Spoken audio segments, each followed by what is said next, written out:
Are you struggling for consistency in your sim racing? Does your iRating look like a roller coaster? If so, we have good news for you. The way to get more consistent is to first understand what you're doing differently than the professionals. And VRS is the answer. With our competitive subscription, you will have the telemetry, setups, tutorials, and everything else you need to fully analyze your driving. Our data packs and the ability to compare your driving with the best in the world will show you exactly where to adjust your inputs, change your driving line, and shave seconds off of your lap times. And our powerful and precise Direct Force Pro wheelbase and precision pedals are being used by some of the world's best drivers. All these champions agree that VRS hardware is not just the best on the market, it's also priced well below the competition. So if you're looking to upgrade to direct drive and the best pedals in sim racing, VRS is your answer. If you want to get better, get faster,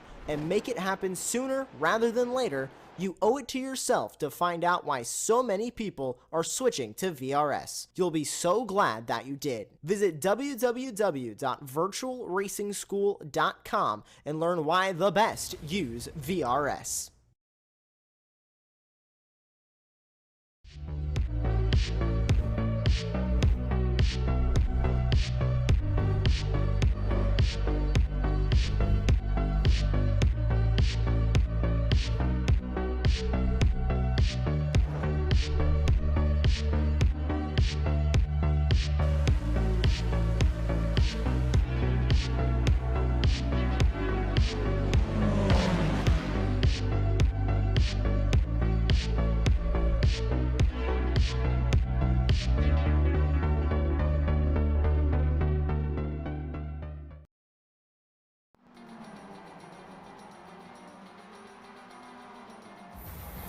Three races complete, three more still to go as the action in the inaugural BRSCC Mazda MX-5 Winter Esports Series now moves north of the border into Bonnie, Scotland, and its first visit to Knockhill. Quite fitting that we had Burns Night last night, and for those watching from Scotland, happy Burns Night a day late.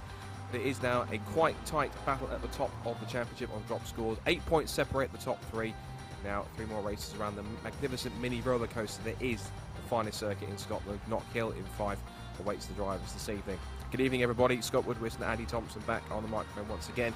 It is a three-way fight at the top of the championship so far between Will Redford, Mikey Doble and John Higgins Jr. 8 points between them. But this is now going to be a unique challenge, Andy, that they haven't faced. A circuit with lots more swoops and dips than Donington Park produced. It's tight, it's twisty, it's very treacherous, and it is a circuit where it looks simplistic in layout.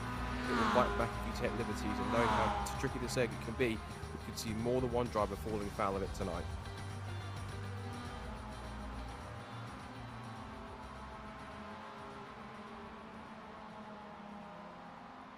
I believe Andy, I think his microphone is possibly on mute, I think, which probably is when we can't hear him. Yep, I'm back here, Scott. Sorry about that. That was my mistake. A bit of technical difficulty there.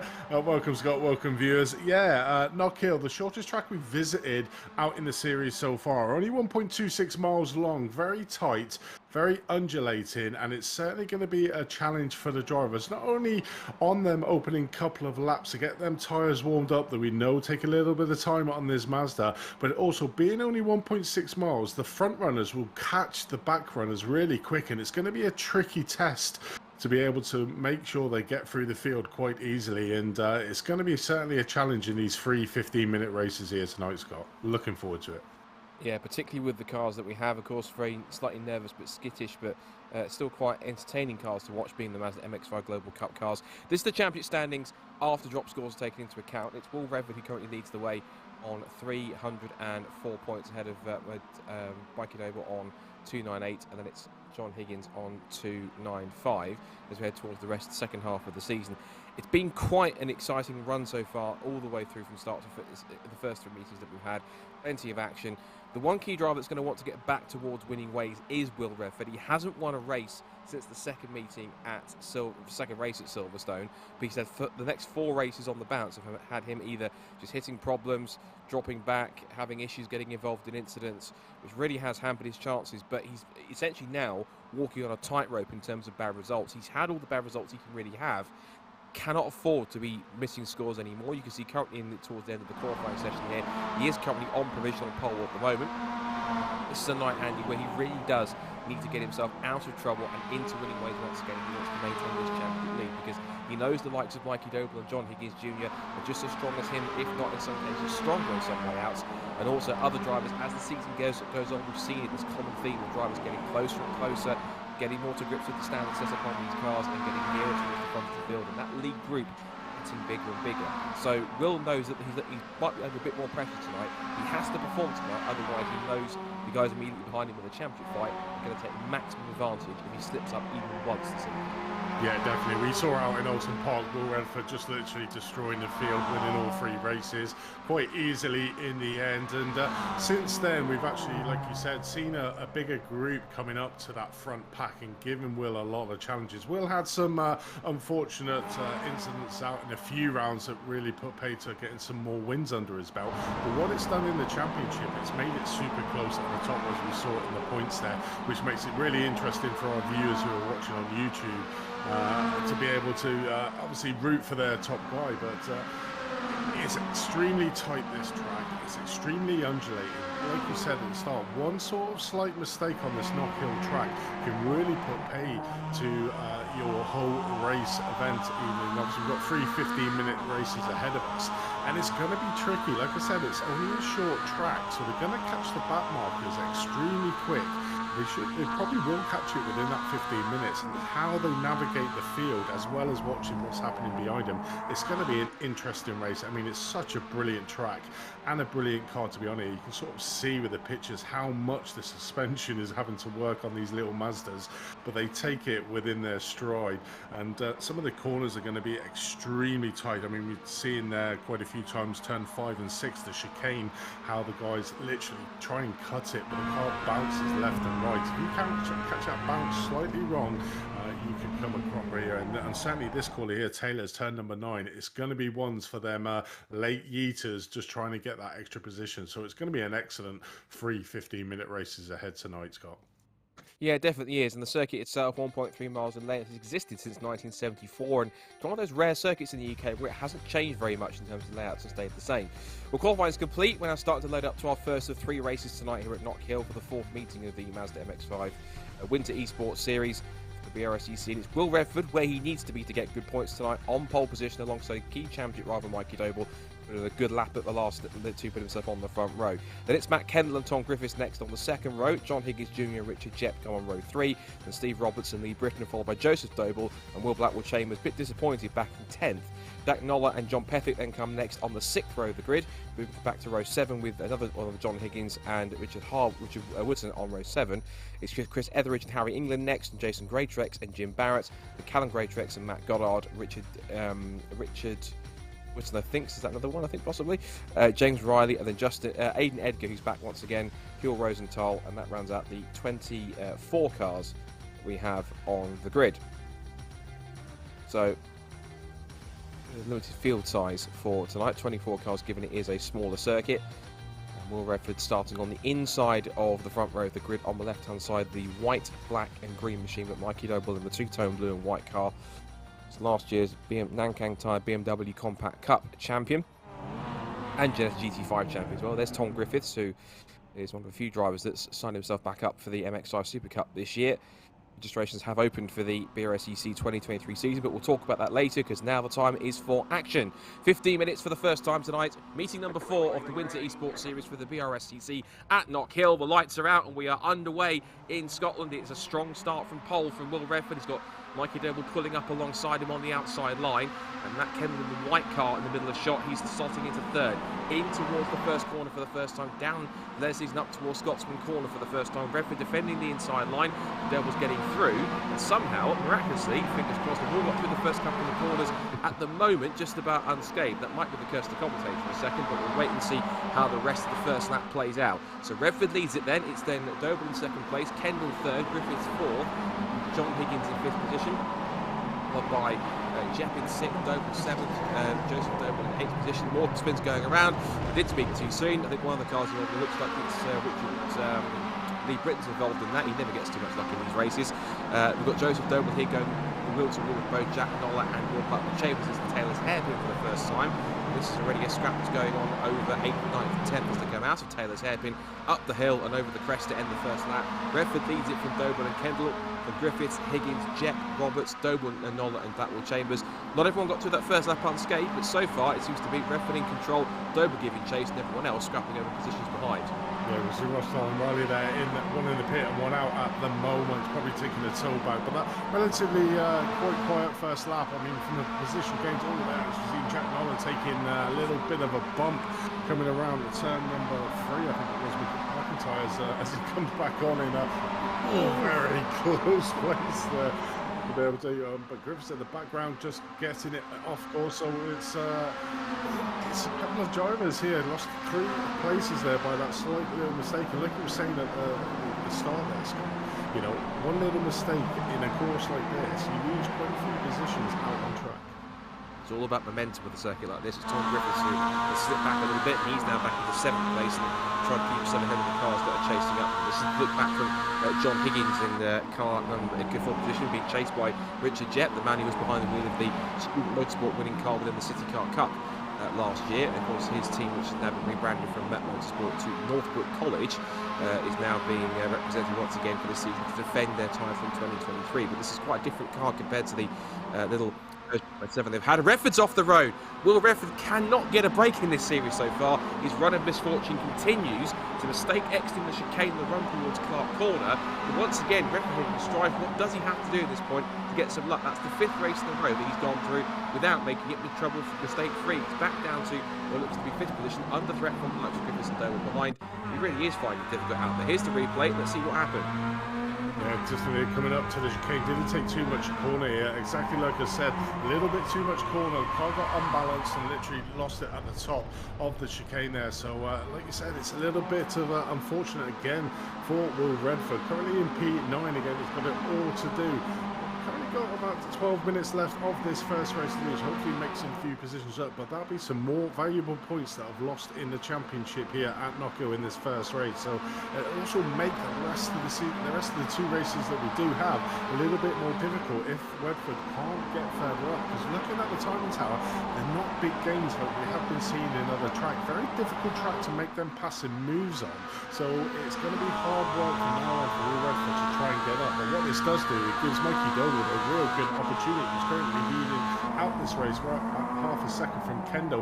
Higgins, after that probably disappointing qualifying for him, starting in 5th place, finds himself up into 3rd. So the top 3 protagonists at the moment, Doble's winning out, Higgins is winning out, and unfortunately Redford again will be losing points to the chasers behind him in 2nd and 3rd in the championship. So it makes it super tight at the top of the championship, but I'm pretty sure that Will Redford wanted to be number 1 spot here tonight in Knockhill.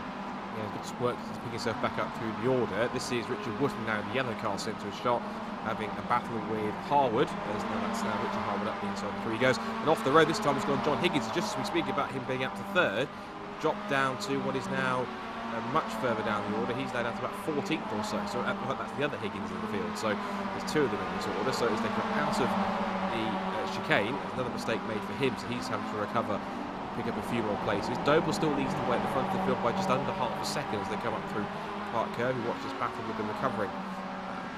Higgins from Barrett, Harwood and Wood as they come up towards Taylor's hairpin now once again. So Harwood having to go defensive right to the middle of the track. He cuts off the avenue, and now the CC looking to go around the outside and make this smooth stick on Barrett, which he has done. Barrett then finds himself off onto the grass and just in front of a rather bemused Aiden Edgar just behind him as well. So Edgar back in 18th position. Meanwhile, like I see on the timing tower, Will Redford has moved past Will Blackwell Chambers. In fact, he had done for a second, but there's a battle going on for 8 positions. We continue to watch Richard Wood. He gets up on 2 wheels over the curb as he goes through the to Duffus Dip and then through Leslie's corner, into down to Scotsman corner. Now back towards the Arnold Clark chicane up at the top of the crest. There goes Jason Greatrex. There is Will Redford having that big scrap now, looks like with Harry Ingram. In fact, he's dropped back again, so more issues with Will Redford. He was up there just behind battling with Will Blackwell Chambers, but we can get a replay of what happened here. So this is the view he had, in towards Duffus Dip. He's chasing after Will Redford down the hill. Ahead of them there is Joseph Doble. Big dive up the inside in towards Scotsman corner. He gets it stuck, but again clips the curb just like he did. And once again, this time off into the barriers of Will Redford.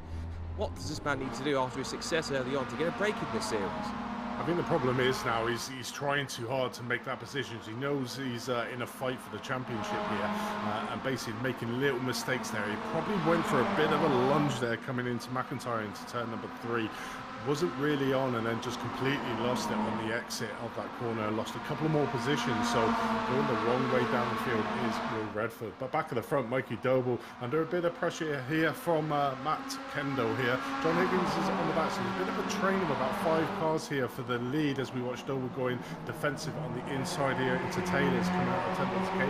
Kendall may get a better run on him down this start-finish straight, so we may see Doble going a little bit defensive, trying to just clear his way into that first place as we watch Kendall here coming right under pressure, right onto the back end of Doble's car, not being able to make it do as they go through another lap down deficit. These two know each other from having raced Combat Cup in real life, so there's a bit of, not necessarily rivalry between the two of them, but they know each other in terms of driving style and having raced on track together. Usually Doble's a tiny bit further forward up the road than Matt Kendall, but Kendall's no slouch either. Looking from the front bumper of John Higgins here in third place, the other leading of the 2 John Higgins in the field. HSR Motorsport car, over Clark curve. I love the way they ride over these sausage curbs and the big curves on the inside line to really get them launching. There's a scrap here for 5th. Steve Roberts is going defensive from the recovering Tom Griffiths. He's now having a move down the outside here on the former Ford Super Cup and Porsche man. The undercut on the exit here. Of course, Steve Roberts also a former multi-time BMW Compact Cup champion in the past also, and having raced with another fellow Compact Cup racer. So the BMW drivers certainly used to their expertise, and Tom Griffiths gets pushed sideways now. Sideways across the road, and round he goes. He's facing backwards. Don't push him back in the thing. Joseph Doble was so close to making contact. Joseph must have had his heart in his mouth when he watched him roll backwards into his path. Tom Griffiths finally gets it going again, but I have to say that was, in terms of looking at it, that was almost a bit of 50-50. Griffiths could have backed out that move, but at the same time, Roberts didn't really push him that too far into the grass. But and again, he was in front, he had track position, so arguably it was his bit of road to defend. You see a bit of an elbow there on Jason Greatrex, allows the other Higgins through to get past. So an eventful half a lap already for Tom Griffiths. Here's the replay again. He calls one out. He just squeezing him in. It's a tricky one to call, isn't it? It certainly is. I mean, Roberts had all the track. He probably knew what he was doing, just push him out there. Joseph Doble literally went, whoa, just seen a car right across the track in front of you. But yeah, extremely getting pushed out to the track, and it was a bit, I'm going to push you to the limit. And then we had the other driver say, no, I'm not going to yield, and literally ended up on the grass there. And unfortunately, Tom Griffiths back down into P12 at the moment, but looks like very little damage on his car. Only about just over halfway through this first race here, and it's already been action-packed on this very small track, very tight, twisted, technical track, and a lot of the drivers getting caught out, mainly around the turn 3 up to turn number 6 there, Scott, you know, trying to push the boundaries of how much they could get this car on 2 wheels going up through that chicane, and trying to get that undercut into turn number 3 at McIntyre. But currently watching the battle out front, we got 5 cars here. Matt Kendall in third place under a lot of pressure from Richard Jepp. Just trying to defend that last place on the podium here in the first race. Mikey Doble got a little bit of breathing space, but John Higgins has moved up into second place, and Matt Kendall moves down to third. So the second and third in the championship at the moment are rubbing their hands, because Will Redford is not really making any inroad. Currently up to P9 from P12, but will lose a truckload of points to these front 2 runners here in second and third in the championship. So may find himself by the end of the night, if he cannot get back on track in race 2 and 3, he may be taken off the top spot in the championship for the first time this series. It could well do. That could play specifically into the hands of both Mikey Doble and John Higgins Jr. Up towards the hairpin they come again, the leading quintet. It is Doble, Higgins from Kendall, from Jepp, and then Steve Roberts just at the back of the queue in the white and black car, just with the offset striping. There he is towards the rear. But we're looking at Matt Kendall here. At the moment, it is BMW Compact Cup champion from MX-5 Super Cup racer. And in terms of the series they run, it's then Compact Cup third, City Car fourth, and then it's kind of a mixture of Porsche, Mazdas and BMWs in the mix, and a bit of Formula Ford. This is the shot from John Higgins as he rocked over the chicane. Good run here on the run towards it. This is how he got second to Clark curve. Big dive up the inside, caught that completely off guard, and there he goes. So that was quite a bold pass, but he needed to make that to keep in himself in the hunt for good score and good points and to keep Doble in sights. We're here trying to close back up on him here as Jepp is also holding station in 4th. Roberts just keeping up what should be for 5th. The rest of the top 10, if you look at this view back to Mikey Doble under threat in the lead here. It's 6th for Blackwell Chambers, and it's Joseph Doble 7th, and Nola Redford, Ether Edges down the outside looks.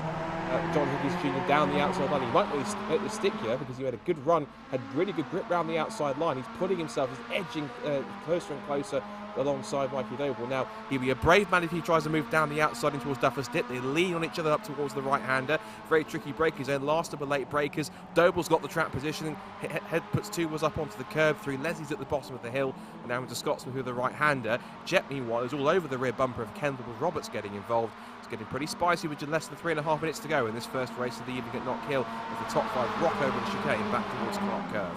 Yeah, certainly is. Jepp is putting Kendall under all sorts of pressure in for that last space on the podium, but Mikey Doble there having that inside line, being able to keep it coming down into Duffer's Dip. Obviously, like you said, very brave.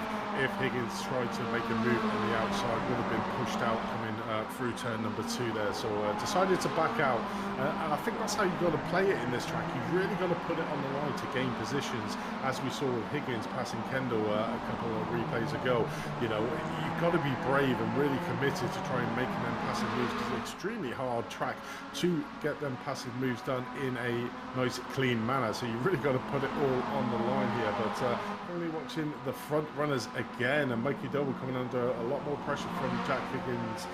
Kendall again getting under pressure by Richard Jepp as well, and Roberts at the back is just enjoying the scenery in front of him as it all unfolds. And I wonder if it's going to be a late incident here, considering we've only got sort of like 2.5 minutes left of this first race.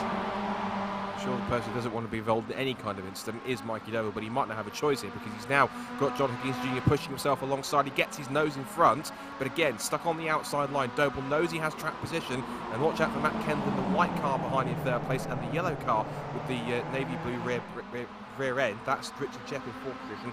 Roberts in there too, and again, John Higgins Jr. using the outside trick with the grip he's got. He gets himself fractionally in front across the line. He's in front by some 15 thousandths of a second. Now, does he dare go down the outside again for the second time? Didn't work the first time. It's attempt number 2, not quite. He knows he has to sit back in line and wait for another opportunity. Running out of time a little bit. We're coming up towards 90 seconds of the race time to go before we head towards the final lap of the race. Head all across the curves up towards the top of the chicane once more. So Doble, Higgins, Kendall, Jepp and Roberts, quick as that. They've got about 6 seconds or so plus over the next group of cars, which is just a duel between Will Blackwell Chambers and Joseph Doble. The second of the Dobles up there in 7th place. And as for Will Redford, as we mentioned, he hasn't made much more progress than P9. He did pass Chris Etheridge for that, and Tom Griffiths has followed him through not for far long. Up towards the hairpin now for the second to last time. That's when they cross the line. Lap times are in the 55, 56 second range. They'll cross the line now with under a lap to go, so in American terms this is a white flag time. Let's see if Mikey Doble can hold on for another race victory. He'll be looking to try and make it another race win in his tally. He currently holds at the moment 4 for the season, having taken 2 at Silverstone and 2 at Donington Park. Can he make it 5? Here he goes up the inside, and Doble saw it late. He had to let him have the room, and Higgins gets through on the inside. Now Doble will try and get back, but he has to slot it. He knows going side by side towards the top of the chicane was never going to work, but now it's stacked up everyone else behind them. So John Higgins Jr. then into the lead in the last lap of the race, and Doble throws it back up the inside towards Clark Corner. Big dive from Mikey Doble up the inside over the curb, and he's made it stick. But has it cost him momentum? He squeezes John Higgins back to the inside line. Here comes Matt Kendall on the outside, and he goes to 2nd place. Jepp is in there too. It's all going to be a bun fight down towards Taylor's hairpin for the final time. Kendall round the outside of everybody down the outside on the brakes. Higgins gives a bump for the back of Doble. He shoves Kendall out wide. Jepp's up to 3rd the sprint, so is Roberts up to 4th. It's a mischief in Kendall. He's been pushed out down to 5th.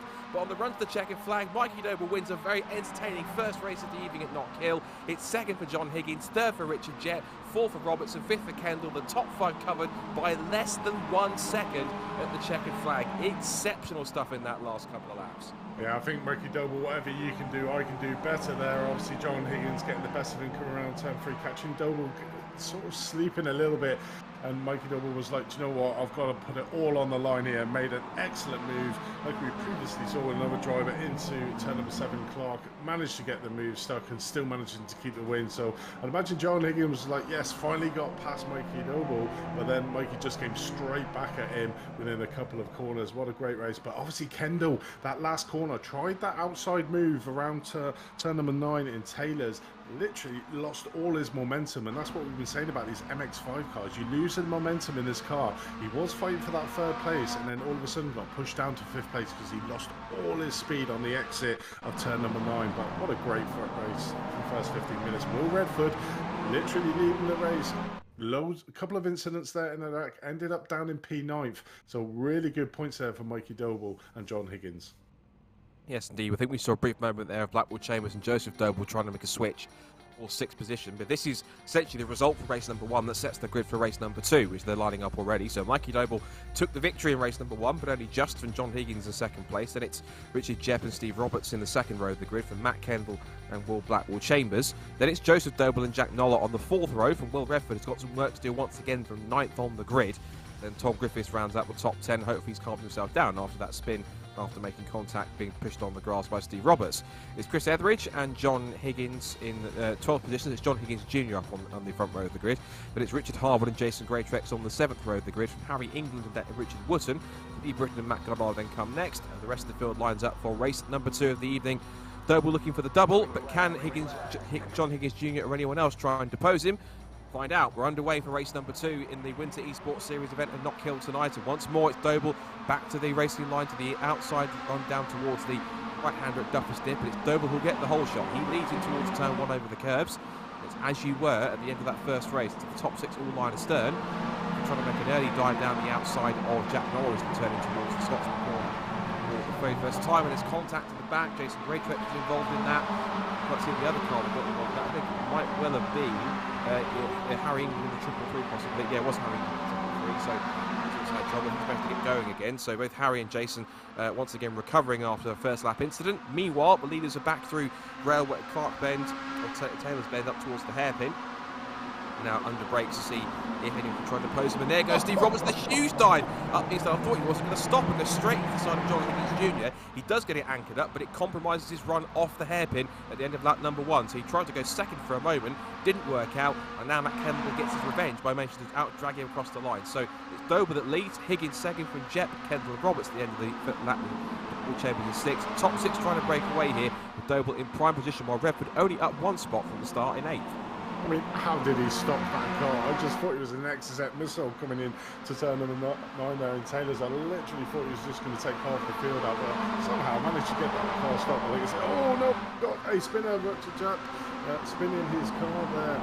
So he is now falling down the order, trying to get his car back onto track, facing the wrong way down the track. So will be finding himself right at the back of the field, and that is how quickly he can go from the front of the field to the back. But look at this battle at the front. We've got Roberts there in 3rd place, Matt Kendall just trying on the outside. Will Redford up 4 places from where he started, and wow, just Roberts just getting pushed out wide there on the exit of turn number 9, losing all the momentum, and again finding himself going the wrong way down the field into P8. But Will Redford trying to get up, currently up 3 places from where he started, back into P6. Obviously the top 10 in this race get inverted for race number 3. So it's going to be interesting to see the front runners that have been I think that was Joseph Doble there doing some sort of acrobats coming up through the chicane here of turn 5 and 6. Wow. Like it, yeah. I think that move Matt Kendall at the hairpin was possibly a bit of payback for what Roberts did to him at the end of race number 1. I think you can push me out wide, try this one on the side, and put him out wide by a few positions. So he's now down to what's currently showing as 8th position at the moment. Will Redford has moved up now into the top 5. Further back, you see here the spin for Steve Roberts. Goes from bad to worse for the former Compact Cup champion. He's now spun his way out of the top 10. He's now down to 15th if he can get going. 16th, 17th, all the way down to the base of the top 20 by the looks of it. Problems for Steve then. He's going to try and spend the rest of his race chasing his way back up through the order as best he can. This is Richard Harwood scrapping away with Chris Etheridge. This is a battle over the final top 10 spot. Also in here too is Lee Britton, who's having a slightly quieter evening of racing tonight. In 12th position at the moment is Richard Wootton, riding in 13th. We see the front runners rocking and bouncing their way over the chicane, over the big sausage curbs on the chicanes. They ride their way through. Wonderful shot in real life when you get the camera just right on a live stream or on the TV picture, when you see the cars just gliding over the curbs. It's great to see. You get them here at Clark Curve as well, where they're taking huge chunks of curb on the inside line. Meanwhile, John Higgins Jr. has gone to the front here, so he's managed to do what he couldn't do in race number 1, and that's to get himself in front and stay in front of Mikey Doble. Now Ken tries to chase him down. It's Doble's second and fourth though. Joseph Doble with a very healthy start in the first couple of laps to push himself up into 4th place already, ahead of Will Redford in P5. We see it's John Blackwell Chambers in 6th, and it's Nola, Higgins, Griffiths and Harmon rounding out the top 10. So Higgins now has the advantage out in front, but Doble now goes from the hunted to the hunter. He's now going to start chasing after Higgins. He's the one who's going to put him under pressure. Anyone who can try and put pressure into him, it's possibly someone who won 2 championships in one day. So he can manage that and manage to cope with the pressure. I'm sure he can apply it just as well to get that lead back. Yeah, definitely is. So it's rule reverse from race number 1 with Higgins taking the lead with Doble coming out. But we've got Will Redford here putting the other Doble, Joseph Doble, under a lot of pressure to try and get that into P4. A lot of more movers in this second race. Lee Britton up 6 places before he started. John Petherick up 7 places. You know, I don't really think there's a lot of overtaking as such. There's a lot of mistakes by the top drivers. As we saw earlier on, we got Roberts right down to the back end of the field. Richard Jepp at the back end of the field.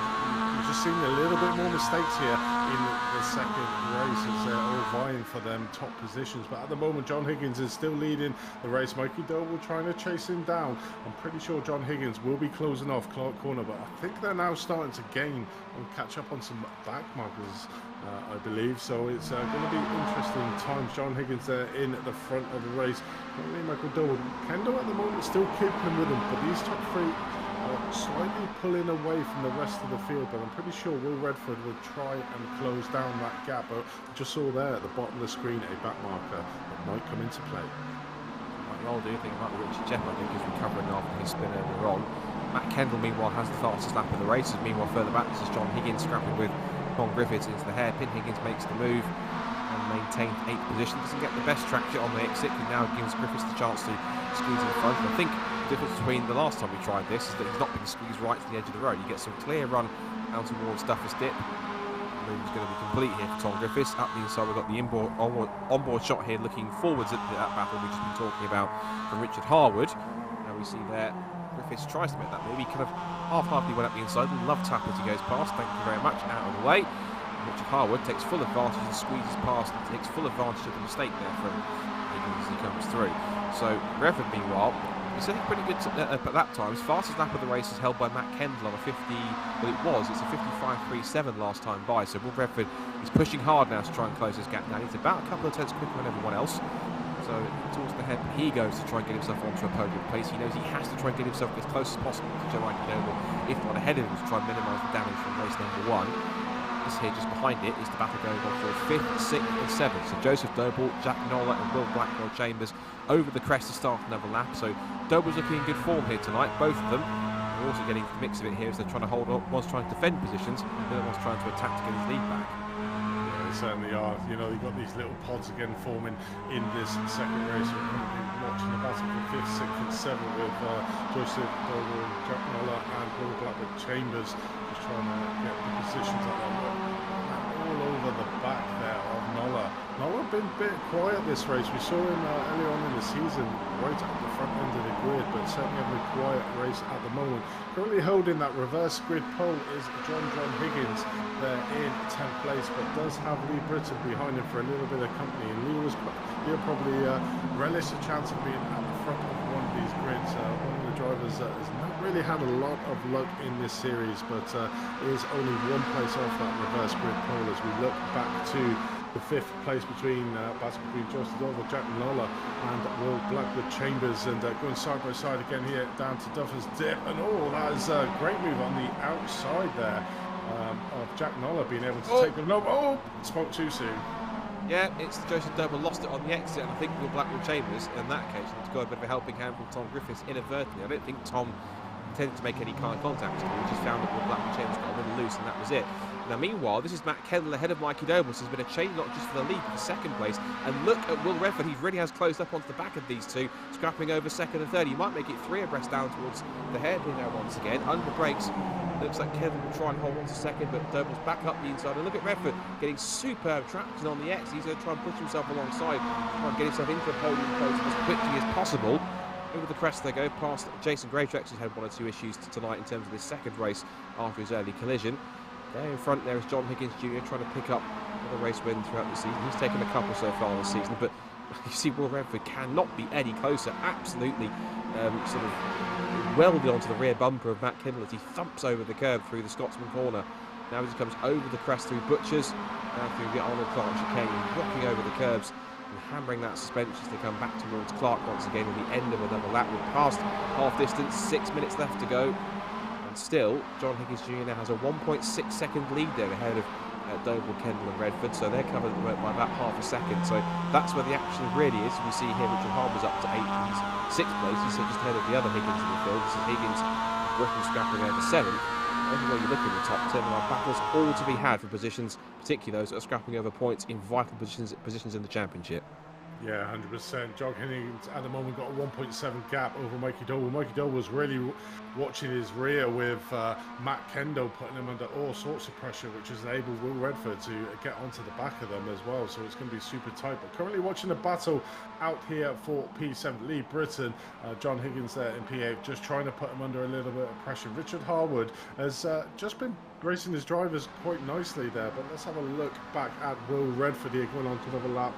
And this is how Will Redford has got third, coming down through Duffer's Dip into turn 3, just diving on the inside and making it stick. That was a perfect move, and that's sort of the passing moves that you have to try and make here. But Lee Britton, as we were watching that replay, was up in 7th place, down in 17th place, so had a little bit of mistake. I bet that was out of turn number 3. Looks like it. This is a replay here of the other Higgins in the field, which is John Higgins, senior must be. Let's dive inside Lee Britton, and that was never really going to work, and they're both pirouette, waltzing in perfect harmony by the looks of it, because it looks like it was John Higgins may have the spin.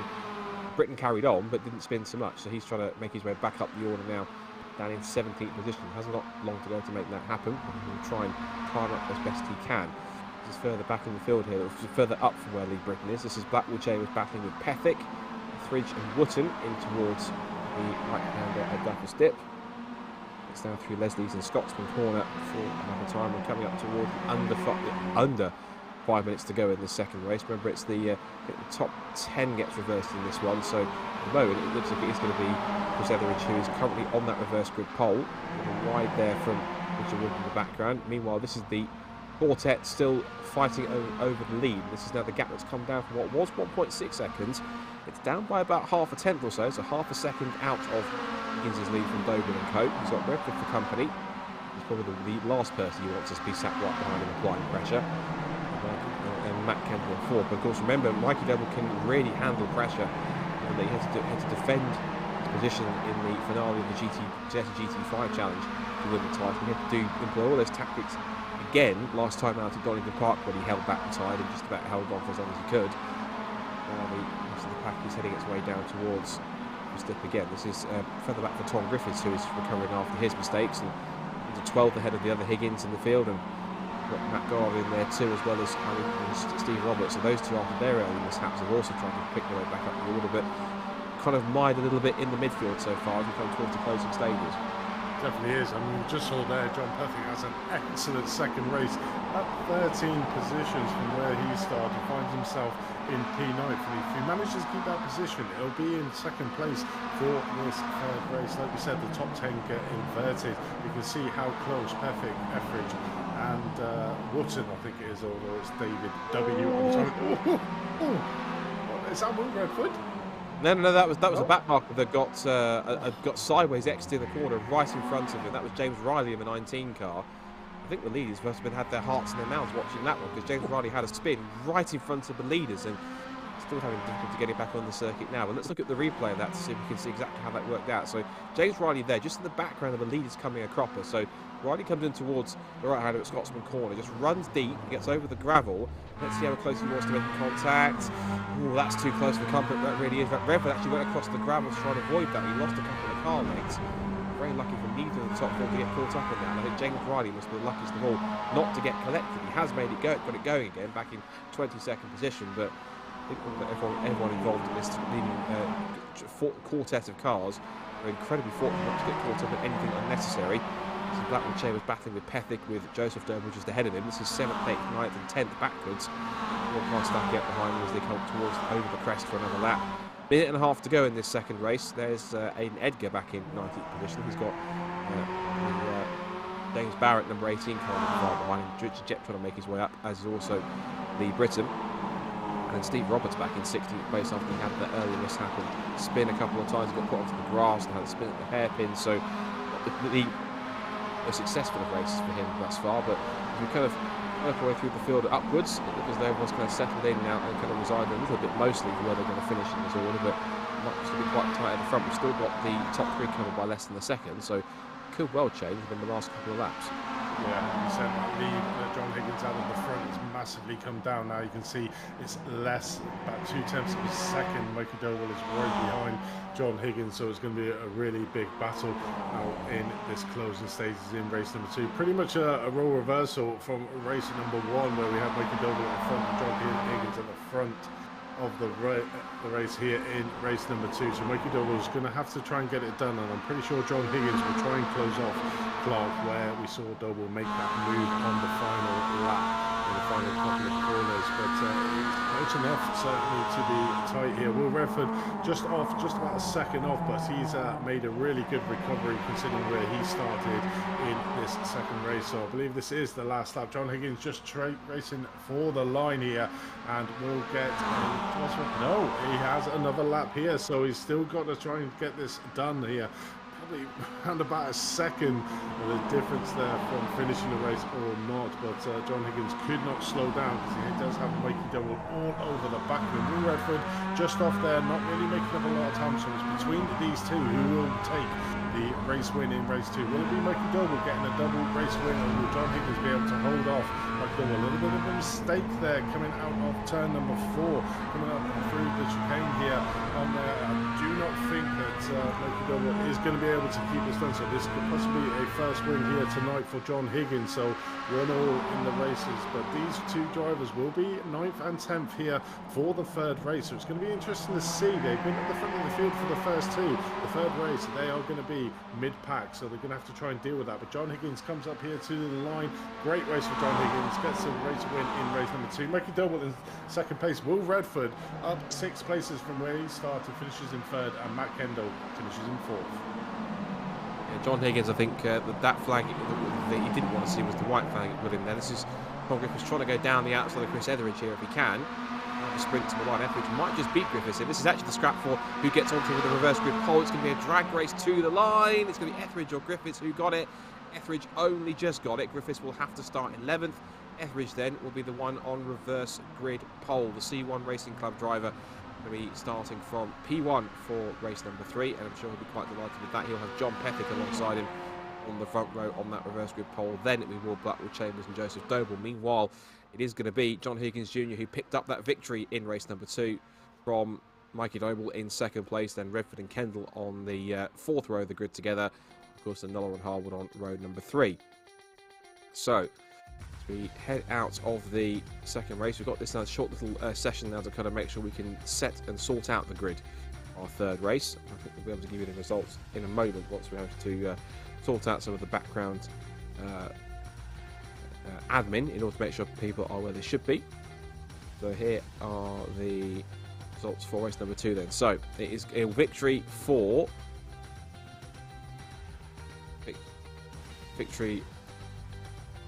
there we go, a victory for John Higgins at the top of the order from Mikey Doble in second place and Will Redford in 3rd. That's better form for him. Have to start from 8th on the grid though to try and pick his way up back up towards the front. Then it's Matt Kendall 4th, Jack Noller 5th, then Richard Harwood in 6th, from Joseph Doble, Will Blackwood Chambers, John Pethick, and Chris Etheridge who finished 10th. He will start race number 3 from the reverse grid pole. He was only just beat Tom Griffiths to the line, so he will have to start 11th from Richard Wood in 12th. Then it's John Higgins, the other John Higgins in the field. John Higgins Jr. is the one that will start back in 10th on his reverse grid switch around. It's then 14th place for Lee Britton, 15th for Harry England after his first lap spin. 16th goes to Matt Goddard, 17th for Richard Jeff after he had the spin exiting the chicane for Clark Curve. Aidan Edgar will then start 18th from James Barrett. Steve Roberts with lots of work to do from 20th. And not a great night for the Greatrexes either. 21st for Callum Greatrex, 22nd for James Riley, who had that very nervy spin exiting Scotsman Corner that almost caught out the leaders. Jason Greatrex got caught up at Scotsman Corner on the very first lap. And Hugh Rosenthal, who had to pit for quite a lot of that race, will start at the back in 24th position. So as the grid gets itself reshuffled around in this very brief, very short warm-up session just to make sure everyone is in the right order. It's a winner piece so far tonight for Mikey Doble and for John Higgins Jr. There might be capacity for a third victor in Will Redford if he can pick his way through, but in terms of those who are starting in the order they should be in reverse grid, it I think should be advantage to the likes of possibly Will Blackwell Chambers, and maybe also if you look in there too, there is a possibility for someone like, maybe he can pick up a couple of places just outside the top 10, possibly Tom Griffiths to get himself up there, but I would expect the guys who are starting back in 8th, 9th and 10th to be quickly moving their way through, as should the likes of Matt Kendall and others. So it should be quite fascinating to watch them pick their way through, particularly when there's just one more race to go, and it is such a tight and congested circuit, and it's very tight and twisty 1.3 mile Knockhill circuit. Not the easiest to pass on, and it won't be the easiest to make the way through, particularly when you're starting a bit further in the pack, regardless of where you finished in race 2. 100%, but I think Will Redford is going to be interesting to see how he tackles this third race.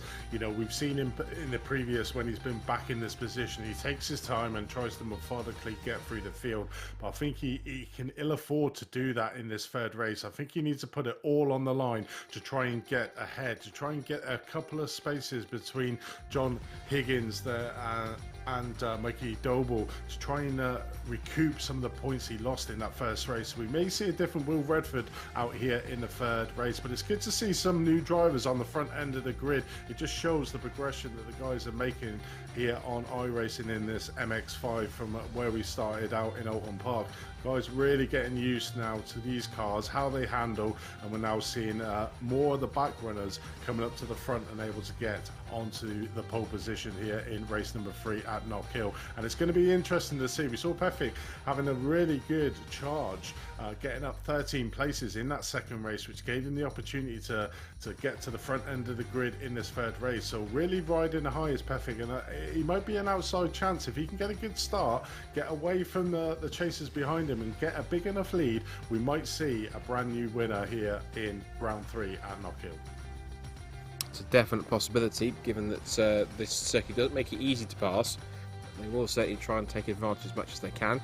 Just whilst we're waiting for the grid to line up, just to mention that if there's anyone that's watching who happens to be planning to race with the BRSCC for real this season, in the real world, registrations have now opened for 2023, so you can head on to the BRSCC's Race Hub its entry system and register for your respective series or championship.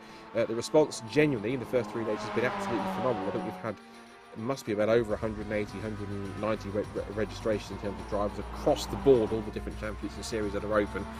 Some very healthy looking championships already, including, I may well add, in particular the 3 Mazda series, in particular Super Cup is looking incredibly healthy with quite a few numbers in just 3 days. There's some very formidable drivers already registering for this season, some former champions and drivers who have won championships in Mazdas in the past. Certainly one to watch out for as well. So if you are racing in BRSCC on one of their calendars this season, then be sure to head over to the Race Hub and get themselves registered for that, for whatever your series or championship is. Also to mention that if you're looking to enter races, they will be opening this coming Monday, so Monday the 30th will be opening, so at some point in the morning. That is the plan, to get everyone opened up race entries on the Monday morning as well. So this is the grid then, the reverse grid for the top 10 switched around for round number 12 of the BRSCC Winter Esports Series here at Knockhill. So it is Chris Etheridge who starts on pole position alongside John Pethick on the front row. Then it's Will Blackwell Chambers and Joseph Doble looking to continue their battles from race 2 from the second row. Richard Harwood and Jack Nuller then come next from Matt Kendall and Will Redford. And crucially, he starts ahead of Mikey Doble and John Higgins Jr., the 2 winners from tonight. Then it's Tom Griffiths back in 11th, with Richard Wood alongside him on the 6th row of the grid. Row 7 is where we find John Higgins, Senior, from Lee Britton in 14th place. Then it's Harry England and Matt Goddard. Richard Jepp and Aidan Edgar come next, from James Barrett and Steve Roberts rounding out the top 20, much lower than he wants to be. Got some work to do from the 10th row. Then it's Callum Greatrex, James Riley, Jason Greatrex and Bill Rosenthal. Both of the Greatrex. He's not having the greatest of nights in terms of luck. Hopefully that changes with a slightly higher finishing position, and they're starting right towards the back in race number 3. So the lights already on. That's perfect timing. So you see the 24 strong field. I think bar 1 I think is missing at the back, but now looking at the lights, can Etheridge hold on? What about the winners from races 1 and 2? Can they pick their way through from the back of the top 10? Let's find out. It's a clean start from the first few cars down towards turn 1, but it is Etheridge then. Looks like he will hold on. There's Pethick to sneak up the inside in towards Duffer's Dip. First time into the right-hander. Etheridge does win the whole shot. Blackwell Chambers goes round the outside of John Pethick to take second place. They're all finding a line of stone. Redford making the big dive down the outside and again can't stay out of trouble. He's down the outside of Kendall, clatters into the side of him, makes the move stick. He's now up to about 6th or 7th place, it looks like, over the crest, over chicane for the first time. Out over the Arnold Clark chicane, down the short straight towards Clark Curve. Blackwood Chambers is making a dive there for 3rd place also. Blackwood Chambers got some lead, in fact, because Rowler's gone the pole sitter. Chris Etheridge off into the gravel. Blackwood Chambers is sort of stacked up a little bit, and look, everyone's piling around him. Here comes Joseph Dover to the lead. You've got Pethick in there, Nola, Harwood, and Will Redford. Remember, he started back in 8th on the grid, already up to almost 6th or 5th as John Pethick has to hit the brakes everywhere. They're all stacking up on the exit. Doble holds on to the lead. It's 2 by 2 like NASCAR up the hill, up to end the first laps. It could be either way, Blackwood Chambers or Doble. It's going to be Doble leading the gap across the line. Down towards Duck and Stip they go. And now Doble will try and get the lead here down towards the right-hander. While the hill goes Redford down the outside too. He's to 5th. Making a 4th past Harwood. He gets through. Or does he? Harwood will try and fight back. He came back down the outside again for 3rd on Nolan this time. Redford is not hanging around here because Mikey Doble is still back in 7th place and Ken's still back in 8th. So Will Redford already kind of flies way through the field, picks away half the spots he needs to, and on the charge for a podium place almost certainly on lap number 2 as there goes up the inside Nola for 2nd place, passing Doble trying to chase after Blackwood Chambers. It is all action after a lap and a half. Yeah, it certainly is, and exactly as I thought, Will Redford is putting it all on the line here. Really super aggressive at the start of this race, already up to 4th place, up 4 places. And like you said, Mikey Doble getting up 3 places there, moving up into P number 6. But John Higgins, I'm just looking at where he is down the field. Contact to the back, Richard Wooden, and that's Chris. Higgins, in fact, actually. And then contact to join back onto the circuit, so not that well. Meanwhile, Blackwood Chambers still leads, but it's all action for 2nd place still with Nola, Doble, and here comes Redford diving up the inside of Harwood. Into 4th place he goes, thumps the curb, now on the run up towards Butcher and then the Arnold Clark chicane. Blackwood Chambers is away and gone out in front. He's up the road by the tune of almost 2.5 seconds of everybody else. Looking at his mirrors thinking, where's everyone gone? But he might well be happy with that because he knows he has to try and pull away if he can. And he's not too far away in the points either. He's about 4th placing points at the moment. He's got some catching up to do. I think the points he would have caught might not have caught him back up too much, but if he can stay in front and pull away, whilst everyone else, like with the likes of Redford, Mikey Doble and Kendall are stuck in the top 10 and battling over top 5 and podium places, he might well be the dark horse here to take victory if he can hold it on for the next 12 minutes or so to come back up the hill and lap number 3. I don't know if you noticed there, look who's in the pits here in P22. John Higgins, our race number 1 winner and 2nd place in race number 2, is currently in the pits, just coming on the pit exit. So really lost a lot of points in race number 3, so caught up in some sort of incident. But the person with that red mist in his eyes is Will Redford, trying to make up for amends for that opening race here. Currently in 3rd place, up 5 places from where he started. Jack Noah, who's just in front of him, up 4 places with Will Blackwood Chambers up 2 places into that number 1 position. But just looking back the field, Mikey Doble currently in P6. So, you know, at the moment, playing into Will Redford's hands, just being super aggressive on these opening 3-4 minutes of this 3rd race to try and do. And Mikey Doble just trying to look on the inside there into turn number 9 in Taylor's, not quite getting it done, losing a lot of speed, so he'll be coming under a lot of pressure here from Matt Kendall in P7th, coming down here, but it's Mikey not making a lot of movements, and like we saw earlier on in the races, it's extremely hard in this mid-pack field to make up the positions. Will Redford really got out the bait like a racehorse on that opening lap. Currently up in P3 at the moment, trying to chase down Jack Noller, so could get some valuable points here in this 3rd race after a disastrous 1st race. Redford trying to make the move. So the Dobles are using all the curbs and some. They're flaunting themselves over these Scottish curbs in every single corner they take in Scotland. They've been doing it up at the exit of Scotsman corner and the same through the chicane. Meanwhile, Redford's got the run here for 2nd place. He's got himself on the inside of Noller before they even get to the braking zone. He's got the number 42 car in front, and as he hits the middle pedal in there around the head, riding all over the curb on the exit. Redford is more determined, I think, than anyone else to get a good result here. It's Harry Ingram further back. This is him back in 17th place, followed by Callum Greytrex and back there in 18th place, and Richard Jett, who's trying to make his way up the order.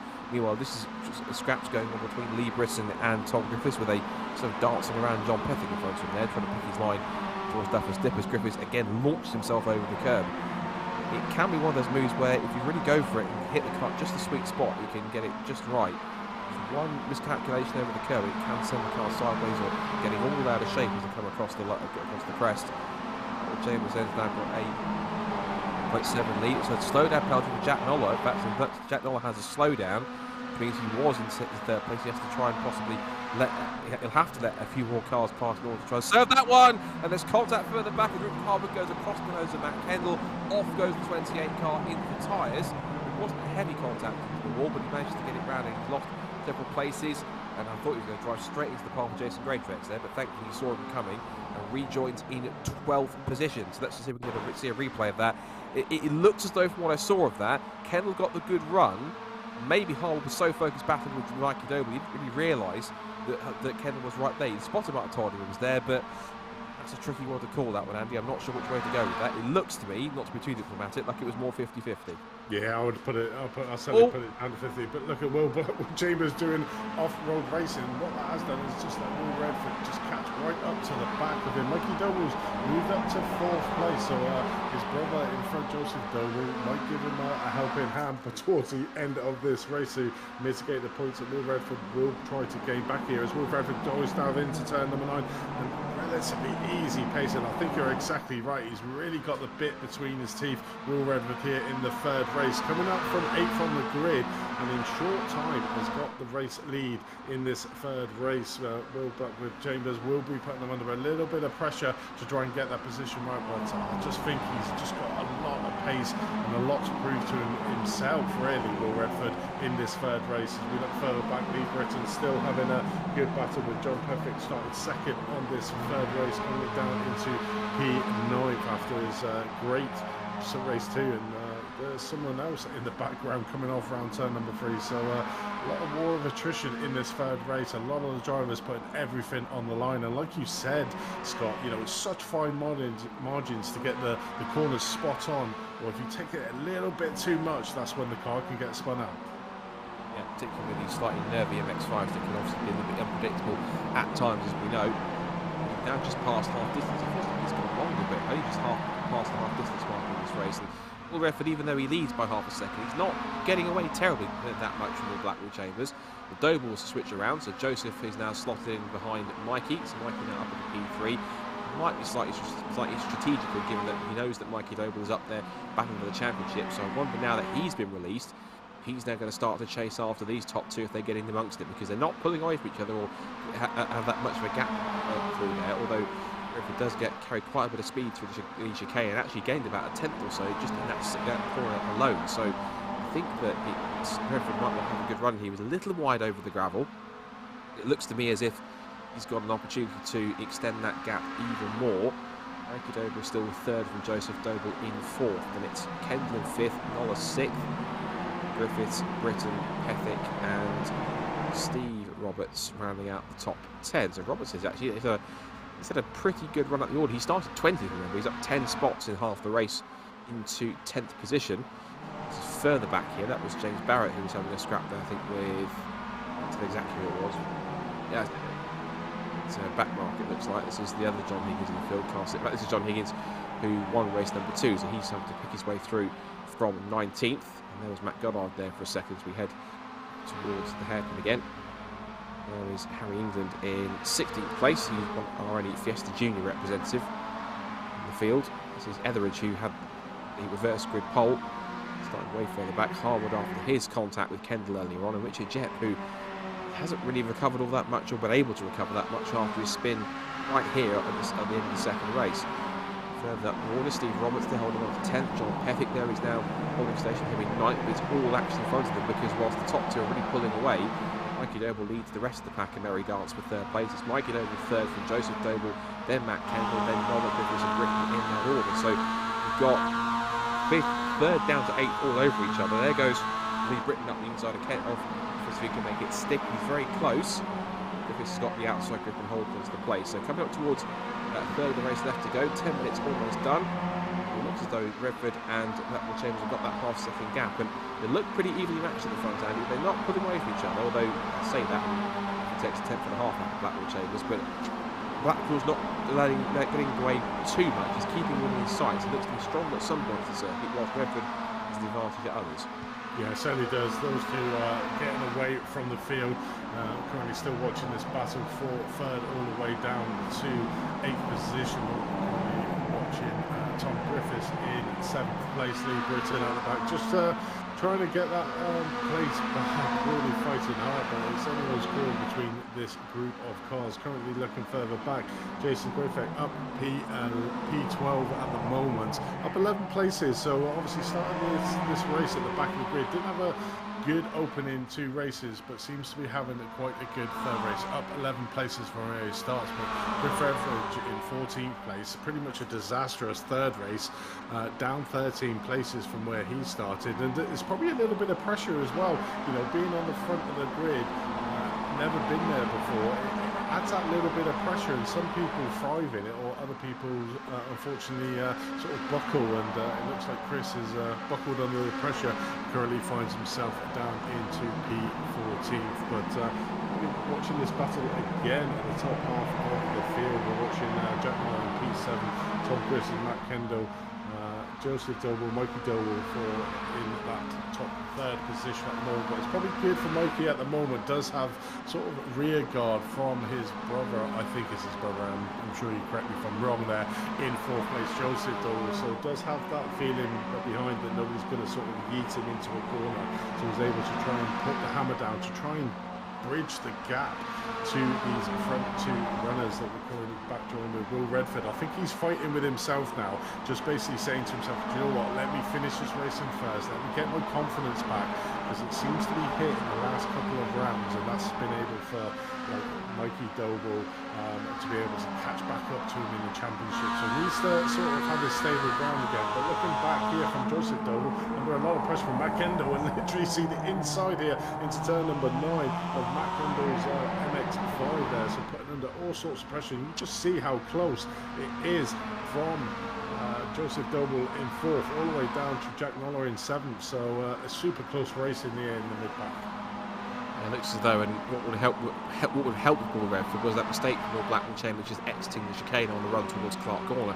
The gap is now up to a second, but before that, Will Blackman Chambers had got himself within half a second and was pretty close onto the tail of Redford. There goes Blackman Chambers just at the front of the shot, the white and red car.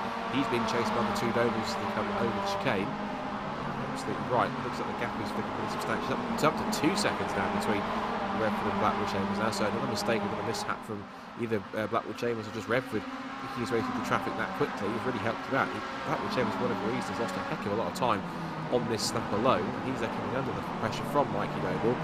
He can hold on to that 2nd place. It probably might be a matter of when he loses it rather than if he loses it, because maybe Blackwood Chambers, for whatever reason, has got any more pace underneath him to be able to pull away.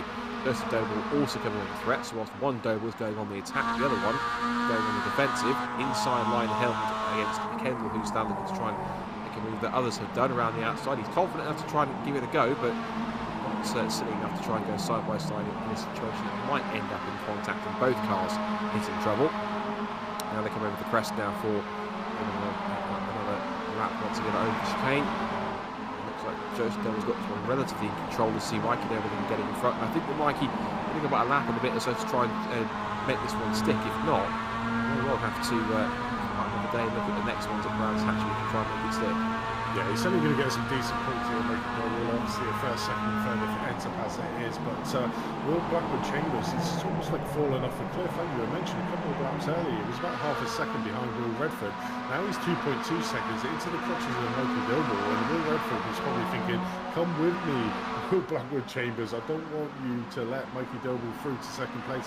I need them extra couple of points difference between 1st and 3rd rather than 1st and 2nd." So at the moment, Mikey Doble, you can see here, just all over the back of Blackwood Chambers, and it almost seems like his tyres have completely gone in that Mazda as we come by side into the chicane here. Oh, nearly. I think Mikey Doble just backed out, thinking it was probably best to stick firm. And we've got a car that's literally near enough stopped out on track. That could have been absolutely disastrous, and I think that has helped Will Blackwood Chambers with Mikey Doble probably having a little bit of a scare there coming up through the chicane. But this is the final lap here. Will Redford just showing what he could have done in that first race. 3.1 seconds ahead, but the battle there is for second place. With Will Chambers looking like he's still going to be able to keep that second place over Mikey Doble in third. But a great outing for Mikey Doble. 1, 2 and 3 in the 3 races here at Knockhill. Joseph Doble coming over in 4th, Tom Griffiths in 5th, Matt Kendall in 6th, Jack Noller in 7th, Lee Britton in 8th. So pretty much better third race for him. John Perfect, who started second on the grid here in race number 3 in P9, and Steve Roberts in P10. So they're your top 10 here in race number 3. I mean, that was just fast and frenetic, that third race, but a completely different aspect we've seen from Will Redford. Really aggressive from the off, not the usual calm, composed, I'll just make my way through the field and pick it up by the end. He literally went out of the stalls like a racing horse, and it really paid off for him in that third race. Certainly did, and Will Redford certainly getting the victory that he felt he should have deserved, possibly at least once more throughout the evening as well. But it's a win he desperately needed, because of course that streak of not scoring a victory got up to almost about 7 races or so. So he really did have to get himself back up. But it is a victory then for Will Redford in the end, after the win from Will Blackwell Chambers by 3.5 seconds. The checkered flag. Mikey Doble 3rd and Joseph Doble 4th, and Tom Griffiths rounding out the top 5. Matt Kendall in 6th, Jack Noller 7th, and Lee Britton, John Pethick, and Richard Jepp in the top 10, although that's not what my timing's telling me. It's telling me it's Steve Roberts in P10, but might be a bit of a glitch there. So it's then Harwood next on the order from Jason Graytrex, Tris Etheridge, John Higgins Jr., and it's Matt Goddard, Steve Roberts, who's been pushed down to 16th. It must be a post-race penalty, because he's showing... Yeah, it's got to be. Yeah, so it's from down what was 10th on the timing screen on my left-hand side down to 16th. England 17th after his spin late on, and John Higgins in 18th place, and that's followed by Aidan Edgar, James Barrett, Richard Wilson, Callum Graytrex, James Riley, and Huell Rosenthal rounding out the 24 cars that we had in attendance tonight. Of course, it's a shorter circuit, which means a smaller grid, which means you don't have the capacity of kind of 30 plus cars usually on a place like Knockhill, but still 24 cars are looking pretty decent. That's strong points for each of the 3 championship contenders. It was a win for each of them out there tonight, for Doble, for Redford, and for John Higgins Jr. So that will certainly make the points table very interesting and very compacted as we come towards the final couple of meetings. The second to last one coming up, of course, being, I believe, at Brands Hatch in February, in a couple of weeks' time. Of course, then the finale coming up, which is at the only non-UK circuit on the field, which is the circuit formerly sponsored by Mazda, and that's the Seika Raceway in Monterey, California. Right, I believe we have 2 of our 3 race winners in the waiting area for interview, so we'll bring one of them first and foremost, let's bring the man who won the first race of the evening after a very back and forth scrap in the race, and that was Mikey Doble. Mikey, another solid evening for you, keeping relatively out of trouble, some good solid points and a victory to take away with it. Obviously everyone wants to win 3 out of 3, but I think given that Will Redford had some strife, and so did John Higgins, I think out of the 3 you were arguably the most consistent out of all of them. Yeah, I mean, I was a little bit concerned about my pace in practice. It's not one of my stronger circuits, is Knockhill, so I was quite pleased to get that lap together and put it onto the front row in qualifying. I was just trying to play a points game tonight, really, stay out of trouble. Obviously nick the win in race 1 where I could, and keep it clean in races 2 and 3 with decent finishes. A lot of back and forth, particularly with John Higgins at the front of that field, and lots of side-by-side action in that mix. It looked pretty entertaining from what we could see, but of course there was 1 or 2 hairy moments keeping out the way of traffic. I mean, at what point were you thinking that potentially either John might have had the edge in some corners and you might have had the edge on others? Was it kind of that much back and forth, or did you have that much confidence that you were able to kind of see him off where you needed to? Yeah, well, in race 1 he made quite a boisterous move to get past me on the last lap into McIntyre's, so I thought I'm going to throw a hard move back up the inside into Clark's and reclaim that win, which I managed to do. But then race 2 I was struggling a little bit at the beginning, so I pulled over and let him pass to try and draft away from the rest of the pack, and then I made a mistake going through the chicane, and then I put sort of 4 or 5 laps together where I was catching him by about 3 tenths a lap, and kind of got the hang of the circuit a little bit. I think it clicked there, but just didn't have enough pace advantage to make a clean move on him into on the last lap or last couple of laps of race 2, so I just settled for second. So very much a points game tonight in terms of taking advantage when others were having troubles. Of course, we've got 2 meetings left to go. There's Brands Hatch, then of course the finale at Laguna Seca. Given how close it is in the championship and how much closer it would have gotten between the 3 of you up at the top, how confident are you about the next couple of rounds? Do you think that you've still got the pace to keep yourself in the lead and ahead of those guys? Or do you think they might have a little bit of something left up their sleeve in these last 2 meetings to try and spoil the party a bit? Well, I'm hoping I've got something left up my sleeve because Brands Hatch is probably my favourite circuit. Not sure if we're on the Indy or the GP, but either way, I like both of them.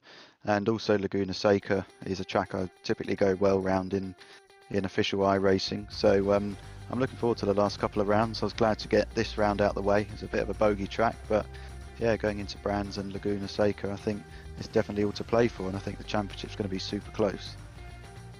Definitely looked that way, and everyone looks competitive with each other out there, but you've all taken a win apiece, and that makes things a lot more interesting. Mikey, congratulations on the results tonight. Good solid driving all night from all 3 races, and that's the definite points you can bank to put yourself in a strong position for Brands and Laguna. So we'll see you next time, so get yourself ready, and we'll see you in a few weeks' time in February. Well done. Thank you very much. Cheers. So let's bring in our other race winner from tonight who's waiting in the area, and that is Will Redford. Well, I think the term I'm hoping that over with the primary thing is relieved, because I think you went about 6 races without a race win because you couldn't help getting involved in some incident or another, primarily not even your fault in most cases, but that looked like a race where you felt that if you're going to win a race, it had to be that one. You were driving out there like you really had the bit between your teeth. That was some gutsy stuff in race 3. Yeah, I mean, I don't make it easy for myself, do I? Especially after, race 1, landing at a funny angle and spinning off into the grass. So, I think I sort of had to be on it in that race to sort of bring the points back, because if Mikey beat me in that race, then it would be very difficult to sort of bring it back from there. But I think, obviously I will say, I think I say this every time, it could have been a lot worse. But again, I need to stop making mistakes in race 1, really, because it screws the rest of my other 2. Yeah, and of course, now, because you had that sort of unlucky run of results in the past couple of meetings, we were talking about right at the beginning, and we talked about this, of course, after each event as well, is that you're now at the stage where, because of the results that you've had previously, where you haven't been able to hold on to the race victory, or that sat further back, that now it's literally now the last couple of rounds, it really is going to be every single point counts, particularly when you've got Mikey scoring quite consistently, and John Higgins Jr. now showing some really good pace that can stay up there and with Mikey and yourself in terms of overall pace and race victory. So these next 2 races, and it's not to put pressure on at all, they really do have to be perfect, don't they, to keep yourself at the top? Yeah, I think the next 2, at least maybe Brands Hatch, Laguna might be all right, are going to be quite drafty. I know this track was probably the least drafty we've been to all season, and I think I've managed to show my pace with going 2 tenths faster than anyone else on pole. So it's just tricky when you can't pull away and you can't use your pace, and you've got to use your racecraft instead, like at Donington or like at Silverstone. So it's going to be very close in these final 2 rounds, and I know Mikey is. I think maybe I could learn a thing or 2 from him, because he is so consistent. He's very consistent in real life. It's the way he won GT5s. He's very consistent, in this, which is why he's up there with me. So, I need to keep scoring high. Even if it means backing out of a move and dropping 1 place behind him. But I can't make any mistakes to the end now, and we'll see what happens. But it should be good fun anyway. Is there going to be any particular preparation that you're going to do for these last 2 weeks? Is it just going to be business as usual, do the same thing you've done on the run up to these events, and just keep it as clean as possible and get the bank as many points as possible? That's good for the goal, isn't it? Yeah, I mean, there isn't really anything much different I can do. I can, I put in the practice when I can, and I turn up to the race and do what I do. I mean, I think the only thing that needs to change is sort of a little bit on the mindset to just, back it off a bit if I don't need to push 100%. And, I might have a chance. I can't make any more mistakes, but we'll see what happens. Get the calm app out and do some 10 minutes meditation, you'll be fine. Don't worry about that. I'm sure you can sort that one out, that'll be fine. Will, congratulations on the victory. Again, some slightly mixed results, but the way you drove in race 3 shows that you're still in this. There's still 6 races left to go, so it's not over yet, and I'm sure that you'll be fighting fit for Brands Hatch. So go get prepped, and we'll see you in a few weeks' time. But well done on race 3 victory, and we'll see you then. Thank you. The other person that we do have is a man who was slow close to the victory, but looking quite close, and we're going to have a chat to him now. That's Will Blackwell Chambers. Will, a strong result still in race number 3, so I think there's some solid results out there, but at one point in race number 3 it looked like you were away and gone and possibly out in front, but then just pesky Will Redford decided he wanted to have a bit more pace and catch you up, didn't he? I was incredibly slow this weekend or this evening. Not really my best circuit, I'll admit. But no, I was very pleased with race 3. Race run 1 and 2 were fine. That was pretty much where I expected to be. You know, it was really good fun, really good racing. But race 3, reverse grid, as ever, brings the fun. Yeah, really happy with it. Managed to stick in P2.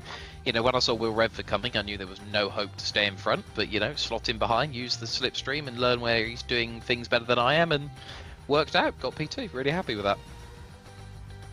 In terms of coming into this weekend, you were 4th in points, a little bit further back, but you managed to gather some decent results up and get some solid points.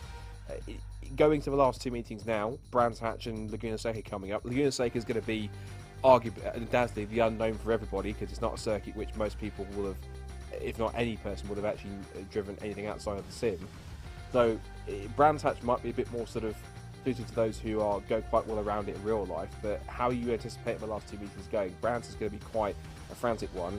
Laguna Seca, though, on the other hand, looks like it's going to be quite the unpredictable affair, particularly if we've got a potentially 3 or 4-way fight for the title going into the last 3 races. Yeah, Brands will be interesting. Obviously, most of us know the Indy circuit. Not many of us know the GP layout. So it'll be interesting to see how the drivers adapt to the back half of the track.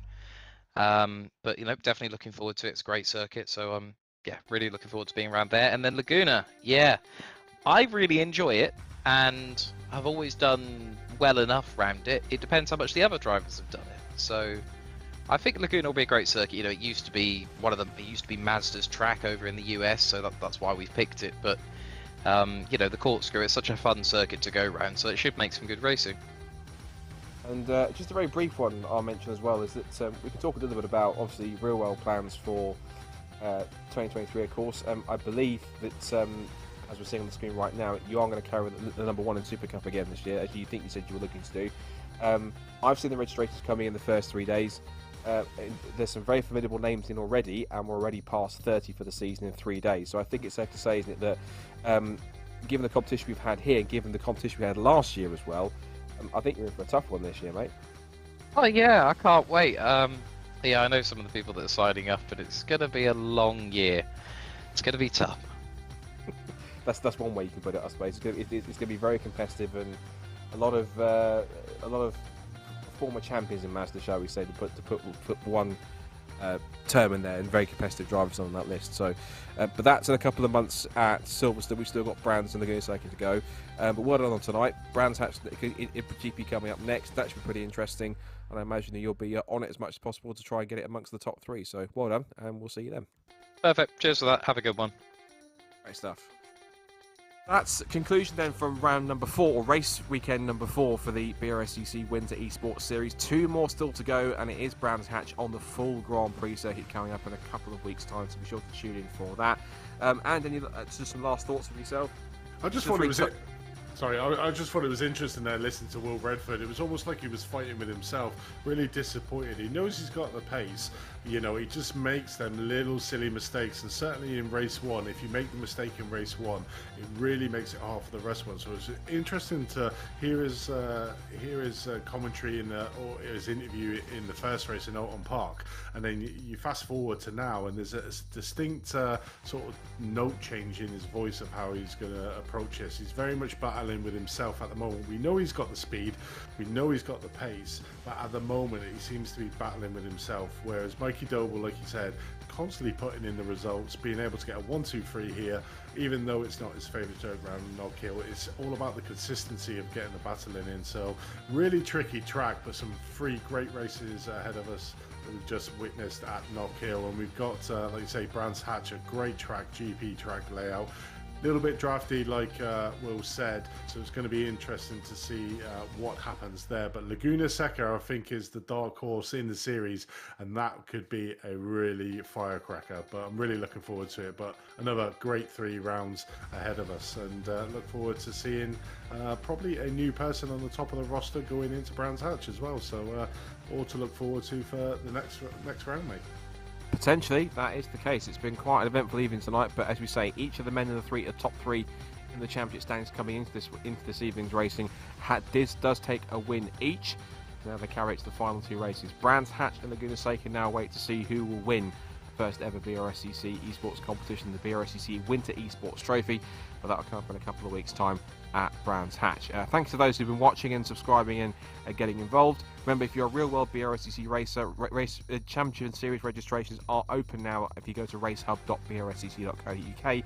Also, race entries are set to open on Monday as well, so you'll be able to get yourself entered into any of the rounds you're entering for a particular series or championship, and that will be the case. If you want information on any of the championships and series that the BRSCC are running this year, you can head to the brscc.co.uk website and head to the Formula section. And as ever, big thank you to the likes of Sim1 Racing Simulations, Apex Racing TV for the broadcast as well, to Rob Blackwell Chambers for his support and the admin, of course to iRacing for the platform, as well on top of that with Nankang Tyres for their sponsorship, and also Run Your Fleet, who've been a club partner as well a long term. So from myself, Scott Woodwis, from Andy Thompson on commentary and Sam Fitzpatrick on production, thanks so much for watching. 2 more meetings left to go in the Winter Esports Series. Will it be Redford, Doble, Higgins Jr. or somebody else that's down on the top step come season end? Join us at Brands Hatch in a few weeks' time to find out. Bye for now. Are you struggling for consistency in your sim racing? Does your iRating look like a roller coaster? If so, we have good news for you. The way to get more consistent is to first understand what you're doing differently than the professionals. And VRS is the answer. With our competitive subscription, you will have the telemetry, setups, tutorials, and everything else you need to fully analyze your driving. Our data packs and the ability to compare your driving with the best in the world will show you exactly where to adjust your inputs, change your driving line, and shave seconds off of your lap times. And our powerful and precise Direct Force Pro wheelbase and precision pedals are being used by some of the world's best drivers. All these champions agree that VRS hardware is not just the best on the market, it's also priced well below the competition. So if you're looking to upgrade to direct drive and the best pedals in sim racing, VRS is your answer. If you want to get better, get faster, and make it happen sooner rather than later, you owe it to yourself to find out why so many people are switching to VRS. You'll be so glad that you did. Visit www.virtualracingschool.com and learn why the best use VRS.